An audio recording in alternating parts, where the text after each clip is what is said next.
সুস্বাদু জলপাই মিষ্টি আচার কিভাবে তৈরি হয় আপনারা ভালো করে লক্ষ্য করুন। আসলে এই আচারটা এত পুষ্টিকর যে পাকস্থলী ক্লিয়ার করে এবং আপনার ক্ষুধা মন্দার যে জিনিসটা আর কি ক্ষুধা লাগে না, তো ক্ষুধা বৃদ্ধি করা আচার।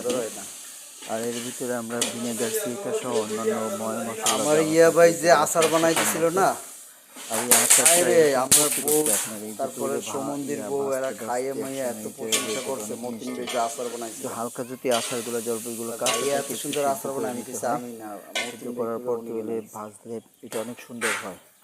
তো এরপরে যখন পুরো লাটকা লাটকা হয়ে যাবে তখন চিনিটা আমি তো দিবেন। দেখেই চিনি কইছি দেওয়ার 1 পর কেজি কিন্তু তেল আরো হইলে সুস্বাদু এই হবে। যে আমি আচার দিছিলাম আর না, মনে সবচেয়ে আছে? বড় এখনো কথা তেল হচ্ছে কিভাবে রয়েছে। এটার ভিতরে এই যে শুকনো আচ্ছা আজকে মরিচ, বানাও না, তারপরে একদিনই কি আপনার শেষ নাকি? পাঁচফোড়ন যেটা, একদিনই শেষ। তারপরে একদিনে হোক, কালো এইটা জিরা কি ওরা দিতে পারেন, প্রত্যেকদিন বানাবে? অন্যান্য মশলা এটা যা কয়দিন জাল আছে দেওয়া লাগবো?